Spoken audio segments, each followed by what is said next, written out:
Aksi Amanda Manopo kenakan piyama saat beri kejutan untuk karyawan disorot. Meski punya setumpuk kegiatan yang padat, Amanda Manopo tak melupakan hari-hari penting orang-orang terdekatnya. Salah satunya sosok karyawan Amanda, yakni Lily yang dapat kejutan saat berulang tahun dari Amanda.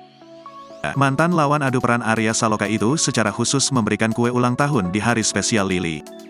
Lily nampak girang saat mendapat kejutan dari Amanda. Happy birthday, happy birthday, happy birthday Lily, ucap Amanda Manopo sambil tersenyum lebar. Kebersamaan Amanda dengan kedua karyawannya tersebut sempat diabadikan oleh Ichan Virgo. Amanda Manopo tampak kompak kenakan baju piyama dengan asisten pribadinya saat rayakan ulang tahun karyawan, Lily. Perasaan bahagia seolah tergambar dari senyum lebar Amanda Manopo saat foto bertiga dengan Ichan dan Lily. Sontak unggahan tersebut turut diikuti ucapan selamat dari warganet yang ikut berbahagia. Unggahan tersebut langsung mengundang simpatik dari warganet.